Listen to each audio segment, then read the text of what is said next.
Hello, guys. Welcome. I'm Kylie Montigney, and today we have John Maurer. He's a critically acclaimed trumpet player and music educator located in Dingmans Ferry, PA, with his wife and two sons.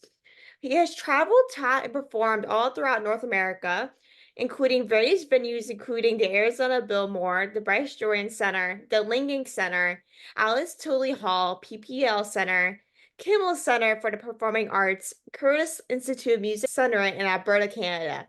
He also performed as a soloist for public figures such as the Reverend Jesse L and Prince Edward, Earl of Wessex. His rendition of the Star Spangled Banner has been nationally recognized and has performed the United States National Anthem for the New York Yankees this past April, the Philadelphia Phillies since 2015, the Scranton Wilkes-Barre RailRiders, Lehigh Valley Phantoms, Sussex County Minors, Binghamton Rumble Ponies, NCAA Division I Penn State men's basketball, NCAA Division I Penn State's ice hockey, and the Drum Corps International Eastern Classic. He's currently one of the teaching artists at the Bethel Woods Center for the Arts in Bethel, New York, the historic site of the 1969 Woodstock Festival. He is currently on the music facility at Marywood University. Along with being a father, husband, musician, and educator, he's almost 5 years sober, an advocate for autism acceptance, mental health awareness, and an amputated triathlete. Having completed his first Ironman 70.3 2 weeks ago. Thank you, John, for joining us today. It is an honor to have you and really appreciate you coming on and taking the time. Oh, it's my pleasure. Thank you for having me. So, can you share with us kind of what initially sparked your passion for playing the trumpet and how your passion kind of grew over the years? Yeah, sure. So it all started actually with kind of a tragic event that took place in my life. So many things in all of our lives happen with catastrophic events. You know what I mean? There's one way or the other that we can go. And for me, what happened was my mother passed away from cancer when I was 8 years old. Um, Looking for places for an outlet from that tragic event that took place in my life, I found music. And it wasn't necessarily performing music, but it was listening to a lot of music and kind of shutting out the world and trying to understand what took place.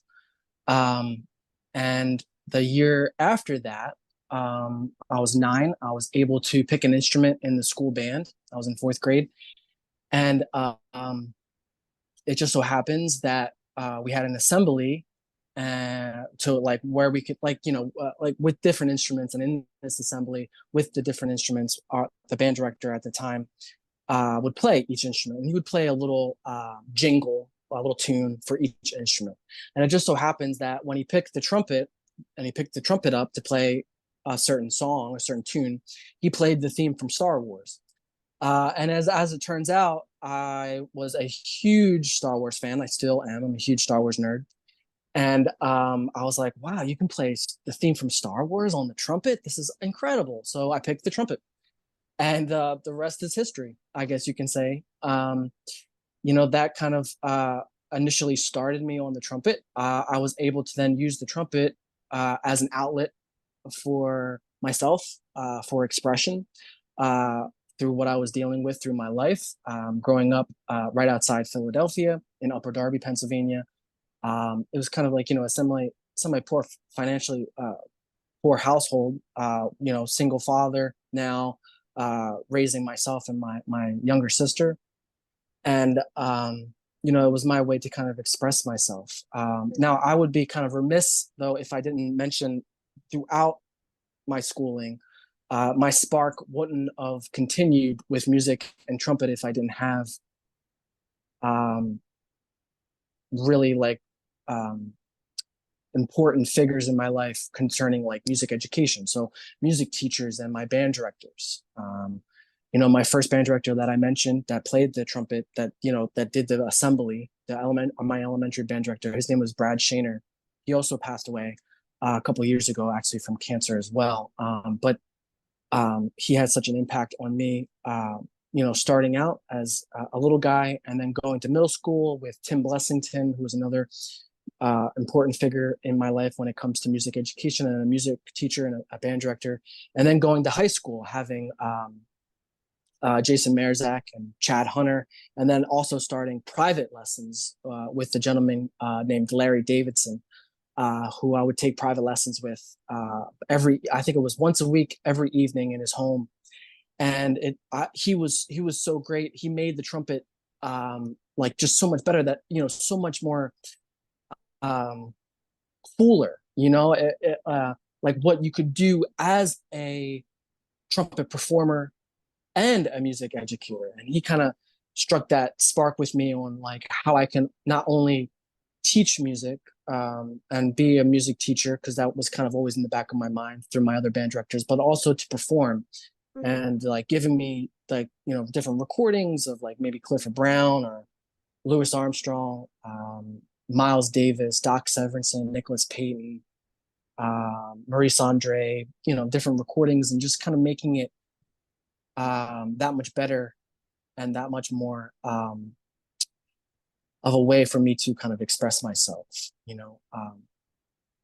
Yeah, so it was kind of, the beginning was with the death of my mother, finding the music, then finding the trumpet, and then my music teachers, my band directors, and my private lessons teachers, and that continues to this day. All through. Then I graduated high school, and I, continued with music education, getting a degree in music education, having those figures, having music educators still important role models in my life. Graduate work at Penn State, and then graduating from Penn State, and to this day, still having teachers. So that kind of always made sure that the spark was always there. Having those role models, having those people to look up to, I think was really the culprit of it all. I So love it. Like I like that you had like a bunch of mentors in your life because not a lot of people have that. And like some people oftentimes find themselves in music because maybe they have family members that are musicians or something, so they decide to do it too. I know a few people that have done that, but it's great that you literally saw a teacher do that. So you're like, oh yeah, this is pretty cool. Like why not just do it? But were you like a big music person before you did the trumpet? well, like I said, no, like I grew up around music. Before my mother passed away, I remember her listening to like Fleetwood Mac and Mm. Heart. I remember she had cassette tapes. Cassette tapes are these, like, no, I'm just kidding. For all the young people out there that don't know what cassette tapes are, but I remember her having like cassette tapes of like Fleetwood Mac and Heart and Led Zeppelin, and those like classic rock type bands and so forth. My dad was always listening to music, you know, constantly. Steve Miller and Cat Stevens and Ozzy Osbourne, and even, I would kind of actually say he was the first to kind of introduce me to jazz music, even before my band directors and my private lessons teachers. I remember him listening to Benny Goodman, big band, and Glenn Miller, listening to those types of recordings at home. But I was never really involved with music per se until my mother passed away, and then I was able to pick an instrument at school, and I picked the trumpet, and the rest is kind of, it's kind of my my kind of fate, the Mm. stars aligned in that regard, because like here I am making a living, traveling uh, traveling the world performing the trumpet. um, been very blessed to do so, and also teaching music, so it's been a journey, to say the least, from there to now. It seems like yeah. Like I Yeah. really never had anyone musical in my family. I just been around a bunch of people that, kind of done musical stuff or just watched that. Like I grew up listening to music. Like I all I do is listen to music. Like I'm like into everything. It's like country, pop, rock and roll. Like I'm into everything. It's crazy how much music I play. Like one snap it's country, one snap it's probably rock and roll. So it's like Hmm. it always changes. And I know I'm 17 years old and I listen to rock and roll, which is not normal meal, which I don't know why I'm obsessed, but recently I have. No hate to anyone that doesn't like it. Everyone has different tastes, but I personally love Yeah. it, which is so bad. It's a bad obsession. But it's honestly everyone has a love of music in some way, you know? Like everyone has a different journey with music. You don't have to play to love it, you know? You can just love it and do whatever you want with it. You don't have to have a Mhm. specific career, like maybe like a teaching degree for music, you know? You don't have to Oh go to yeah. degree if you love it that much. Well, it's really like the power of the collective, you know. Music is so the power of music people don't quite realize, you know. It it is it is the one I think art form. I wouldn't necessarily even call it that to that degree because, you know, recently, and we can even go into this later if you would like, but recently I did a camp at Bethel Woods Center for the Arts. I'm one of the lead teaching artists at Bethel Woods Center for the Arts, which is the historic site for the 1969 Woodstock Festival. So I'm in, you know, historical ground, you know, like Yeah. you know, sacred ground, say the least, when it comes to music and art, especially and you know, Jimi Hendrix and Janis Joplin and Santana, and like it all played on this on these grounds. And recently, did a rock camp there for the past 2 weeks. I just finished actually, and we brought in students to come in and perform any type of genre. It doesn't have to necessarily be rock, but because we did blues and funk and all sorts of stuff. But we had a guest artist come in. His name is Juma Sultan, and he was actually the percussionist for Jimi Hendrix, Mm, which was amazing to meet and talk with him.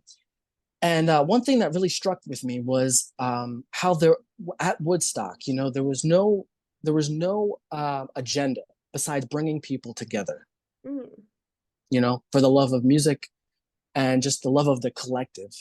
And it really hit me hard because it's like you said, you know, everyone, you know, they might have different tastes of music, but everyone loves music, yeah. you know, and it's just and can you name really anything else that can bring, no matter what your background or your belief is or where you're, you know, you're from or what's your favorite color or whatever, music, no matter what, brings people together, you know, to one collective.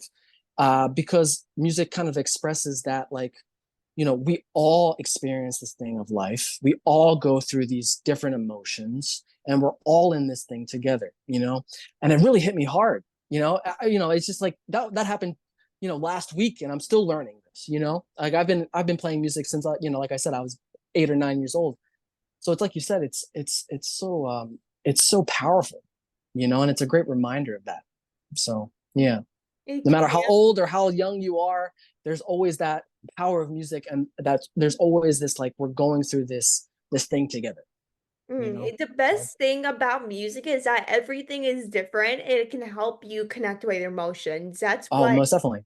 I realized is that every song that you hear has a different meaning and it can relate to your life. Like there's so many songs I've been listening to on repeat recently just because it's been my life now the last few weeks. So, you know, Hmm. gotta get out, like get the emotions out when I listen to those songs. Maybe it's like listening to Taylor Swift and how big she is right now. Yeah, Like yeah. with big artists like Taylor Swift, like she's making a difference, man. Like, I mean, she's always been big, you know, ever Yeah. since I was like a little kid.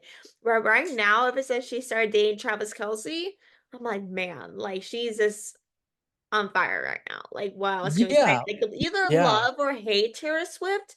You gotta love what she's doing, no matter if you love or hate her. I mean, yes, I think she might be a little overtalked, a little bit. Don't hang on me for that, but you know, with a big artist like her, like I can admit she is a talented artist and deserves recognition, but maybe not as much as people make it out to be. Well, I mean, she's also inspiring just the generations of people, which is really the ultimate, I think, the ultimate kind of goal, I guess you can say, for musicians, is to kind of connect with one another, you know, and to inspire and inspire hope and inspire and kind of motivate others and kind of give people this connection that they also wouldn't have, And I think she's doing that, you know. She is. Like there's Yeah, literally tons of Taylor Swift fans out there that I feel yeah. like if you're a Taylor Swift fan, you also have to know another Swiftie because how big a fan this is. Like you have to know someone. Like I Oh know yeah. like a ton to the point where I can't even count. Like there's honestly a lot of Swifties out there. But like what you can you see it with her Eras tour, like how many people are going and everything and posting videos like in her shows she's putting on. And it's like she's a great performer as well. I seen videos like she's definitely inspiring a lot of people by how many people are going and making like I can't even find a word for it because people just go crazy over her that they would probably work their butt off, work multiple jobs just so they can afford tickets to go see her. hmm Yeah. Plus, she's from Pennsylvania, right? So, Yeah, like, she's from, I think there you she's from go. Allentown actually. Yeah, yeah, she's from Pennsylvania. Yeah, she's or Reading or Allentown. Oh, Yeah, oh yeah, it's Reading. yeah. So I love her. You heard it first. I love her just because of that reason. Because she's Yeah, from and plus, if she's from from PA. Pennsylvania, it makes a lot of Pennsylvanians love her more just because she's from our Yeah, state, which yeah, is nice. She's like first she started out a small venue. She wasn't big from yeah. the It's start. She pretty started out with incredible. small Pennsylvania things outside of like probably Reading and things. Now she's performing at like Eagle stadiums and everything. It's insane. Yeah, And I can tell like she's probably making billions off of each show just because of ticket sales. I know it's pretty incredible. And but she like her work ethic too. She deserves it. Yeah, she does. Like with Yeah, her going to yeah. different like performing every single day, like, I literally like cannot like performing for maybe like a 2 3 hour show each night, traveling to different places. Like it's a lot. Like I honestly applaud her because I could not do that. Like I honestly can't handle multiple meetings a day, let alone a big concert with millions of people there. Like doing every single day. I cannot. But to talk about performing, like how did you like network all over Pennsylvania to perform for different arenas and sports teams? Um, well, trial and error, really. Just in general, like being a musician, it something I learned when I was in my graduate, my or not graduate, I'm sorry, my undergraduate degree is that there's like kind of three aspects of being a musician. No matter if you like it or you don't, there's always these three aspects, and you're never going to get away from either one of them. There's the performance aspect, there's the education aspect, and then there's the entrepreneurial aspect. Mhm. And so you're going to, no matter what, and it's just the day and age that we live in, you're going to have to perform. You're going to have to teach in some degree or another, and you're going to have to kind of be your own entrepreneur. You're going to have to be your own um, promotion. Um, and I learned that early on, luckily. And so for me, a lot of times what I would do, either if it's a concert series, if I'm performing like a concert or a recital, or if it's for these sports teams or big arenas, or if it's for a public figure of some sort, or uh, anything in that regard, um, I send emails, and sometimes I'll send out 50 emails to different concert venues about doing a recital or a concert, or if it's for a sports team.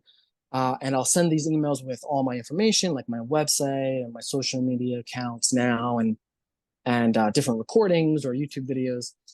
And sometimes I get a lot back. Sometimes I'll send out 100 and I'll get one email, or I won't get anything back. And that's just kind of the way of the game.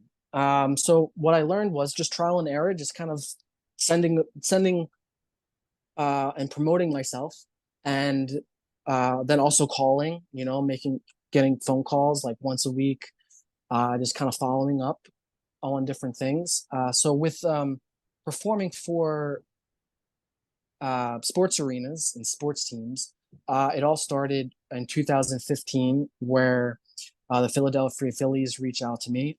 I'm like I mentioned, I was born right outside Philadelphia in Upper Darby, Pennsylvania. And so I reached out to the Phillies initially in 2014. I sent in a tape actually of myself performing the national anthem, and they reached back out to me in 2015 to perform. And so I performed actually God Bless America was my first performance. It wasn't the anthem, it was God Bless America. And they really enjoyed my performance because the following year they invited me back. Um, and they invited me back to do the Fan Appreciation Day, which was, a sold out crowd of like 44,000 people. And it was Ryan Howard's last game. Ryan Howard is, one of the beloved Phillies that won the World Series, and so that was pretty big that they invited, you know, me to perform the anthem. And then every year since then, they have invited me back to perform at least once. Now that last year they invited me to perform twice, which was very touching to have that happen. But actually, with all the other venues and all the other sports teams, that happened in the past maybe 2 years. I last year I kind of had the epiphany, so to speak, or the kind of thought, the idea that I really enjoy performing the anthem. I really enjoy performing in these big arenas and for these sports teams and paying respect to the country. I really enjoy doing that. Um, and I feel like I'm relatively good at it. Obviously because I keep getting invited back from the Phillies, and Because like performing for thousands of yeah, fans, you have to be pretty good actually like performing for the Phillies. Like, well, yeah. So I was like, why don't and it was hard to do this because Philly fans, no matter if they're for the Phillies or the Eagles or the Sixers, you're kind of you're pretty stuck with your teams, so to speak. But I felt like why I'm kind of cutting off my own wings, you know. mm, yeah. So why don't I branch out, and try and like see if I can perform for other teams and other fans and other arenas. And so I reached out to Scranton Wilkes-Barre RailRiders, who is right here, right by me. And they were very interested in having me perform. So I performed for them. And actually, I performed for them now for a couple times. I've actually developed quite a good relationship with them. Um, before reached out to the Yankees this past year, and they responded right back to me that they were interested, which was pretty amazing. They were pretty excited that I was teaching in New York, and I got the job at Bethel Woods, so which is in Bethel, New York. So they invited me to perform this past April. So it's all these contact and all these performances for sports teams, to answer your question, and arenas all happened with just me emailing, sending my information, and then putting the rest up to the forces at will. If they're interested or they're not. I'm pretty good at bugging people. I'm the same way. Yeah. So I'm I'm pretty like the good queen at of bugging sending. people about Yeah. something. So I like and I know it might be kind of a pain sometimes for people. It's like, oh, here's this John Maurer again inquiring about performing, But that's what I think you have to be, especially nowadays. You kind of have to always be on the back of people's minds, because there's a lot going on and there's so much information happening at once. Especially that people that promote for these arenas and these sports teams, and especially when it comes to like Major League Baseball and so forth. They get hundreds of thousands of emails. I can only imagine a day. So if I didn't do so, I wouldn't be in the back of their mind. When they need a performer, they'll be like, oh, you know what, that John Maurer, he's interested. Why don't I reach out to him? So yeah, I hope that answers your question. Does actually, especially if you perform for like a big sports team like the Phillies, and when organizations or sports teams see that, they're like, oh, this John Maurer guy actually performed for the Phillies. So why not get little competition there and come perform for the Yankees. If they see that you Right. perform for the Phillies, a host paves the way for performing with other sports teams. Yeah. It's a big resume builder, to say the least. It's a big help to actually perform for a big sports team. Especially like Philly Yeah. sports fans, like they're diehard. Like they'll go in. Yeah. Oh yeah, yeah, they're diehard, which is the reason why, I kind of had some I felt kind of bad at first, doing it, because like I said, West Philadelphia, right outside West Philly, Philly sports fans, they're diehard, you Mhm. know. And one of my best friends, is a diehard Phillies fan. I took him to my first performance when I played for the Phillies. But the way I saw it was,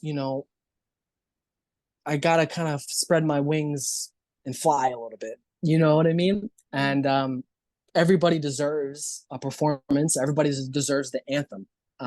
Doesn't mean that I can't come home. Which is what happened actually last month. I played for the Yankees in April, and last month I played for the Phillies. They had me back for my 10th performance. So I'm hoping, and at the same time, I kind of found my niche, so to speak, in performing the anthem and performing "God Bless America" and performing for these big sports events. Because like, how many trumpet players do you know that do that? I know, yeah, true. You know, It's um, weird. exactly. So I kind of found my niche, so to speak, and I like doing it, which is the most important thing. I enjoy doing it to pay respect to the country, and that sort of thing. So yeah. That's the most important thing. I think that's honestly the perfect way to this episode up. I really appreciate everyone for listening. I know we've been kind of on the grind lately over the last couple of weeks, which is unexpected since we kind of been a little downfall over the last couple of months. So I'm so excited to be back and really appreciate you, John, for joining us today. And thank you all for that you're doing. It's definitely making a difference. And hopefully one of these days we'll see you performing at the Philly Stadium one of these days. Oh, I appreciate it. Thank you so much. So thank you everyone again for listening. Make sure to like, subscribe, and review, and I'll talk to you guys soon.